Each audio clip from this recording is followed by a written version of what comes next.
Hello बच्चों, let's see this question. This is an assertion or reason based question. So now let's read this question. Assertion: power can be shared among government at different level. A general government for the entire country and a government at the provincial or regional level. तो assertion बोल रही है कि power को हम government के अलग अलग लेवल पे शेयर कर सकते हैं, यानी कि डिफरेंट डिफरेंट लेवल पे जो भी गवर्नमेंट है उनके बीच में हम पावर को डिस्ट्रीब्यूट कर सकते हैं। जैसे कि एक पूरे कंट्री के लिए जो गवर्नमेंट होगी उसको हम बोलेंगे जनरल गवर्नमेंट, और वैसे ही छोटे छोटे प्रोविंस और रीजनल लेवल पे जो गवर्नमेंट बनाई जाएगी उसको हम प्रोविंशियल गवर्नमेंट या फिर रीजनल गवर्नमेंट बोल सकते हैं, राइट। इस तरीके से डिफरेंट लेवल पे गवर्नमेंट के बीच में पावर को डिस्ट्रीब्यूट किया जा सकता है, ये एजर्शन बोल रही है। रीज़न है such a general government for the entire country is usually called the federal government. तो जो पूरा स्ट्रक्चर है जिसमें पूरे कंट्री के लिए एक जनरल गवर्नमेंट बनाई जाती है उसको जनरली क्या बोला जाता है, फेडरल गवर्नमेंट बोला जाता है। तो यहाँ पर एजर्शन दिया हुआ है, ऑप्शन दिया हुआ है both assertion and reason are true and reason is the correct explanation of A मतलब एजर्शन, यानी कि रीज़न और एजर्शन दोनों बिल्कुल सही है और जो रीज़न दिया हुआ है वो एजर्शन को ठीक ढंग से एक्सप्लेन करता है। नेक्स्ट है both assertion and reason are true but reason is not correct explanation of A. Assertion और रीज़न दोनों सही तो हैं लेकिन रीज़न एजर्शन की सही ढंग से एक्सप्लेनेशन नहीं करता है। नेक्स्ट ऑप्शन है assertion is true but reason is false. Next है एजर्शन इज़ फॉल्स, यानी कि एजर्शन गलत है पर रीज़न सही है, राइट। तो यहाँ पर हम बात करेंगे पावर शेयरिंग की कि कैसे पावर शेयरिंग होती है। क्वेश्चन का की कंसेप्ट हो जाता है पावर शेयरिंग। देखिए, जब हम पावर शेयरिंग की बात करते हैं तो पावर शेयरिंग दो तरीके से होती है। एक होती है हॉरिजॉन्टल तरीके से, ठीक है, और एक होती है वर्टिकल तरीके से, ठीक है।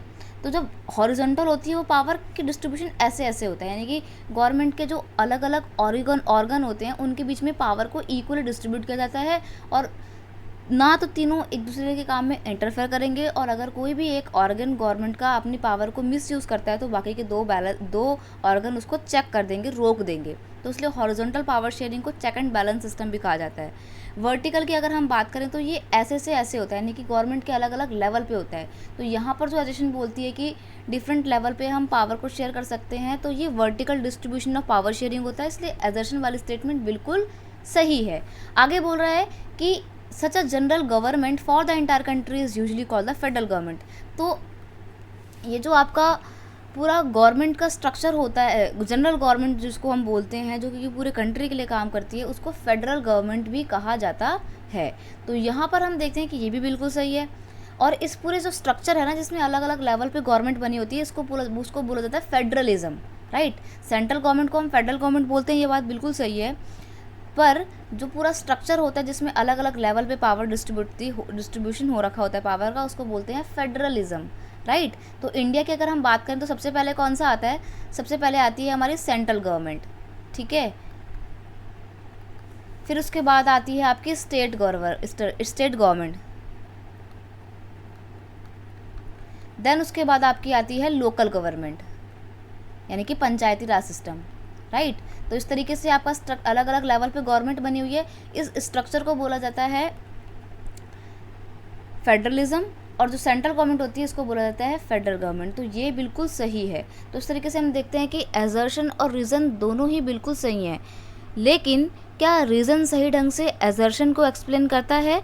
तो ये बिल्कुल सही है कि रीज़न एजर्शन को ठीक ढंग से एक्सप्लेन कर रहा है, क्योंकि वो बता रहा है कि जो कंट्री लेवल पे गवर्नमेंट होती है, जो सेंट्रल लेवल पे गवर्नमेंट होती है, वो फेडरल गवर्नमेंट होती है और इंडिया में स्ट्रक्चर काम भी कर रहा है। तो एजर्शन और रीज़न दोनों बिल्कुल सही हैं और रीज़न एजर्शन को ठीक ढंग से एक्सप्लेन करता है।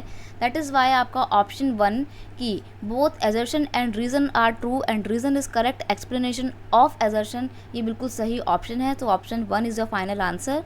आई hope you understood it well. Best of luck.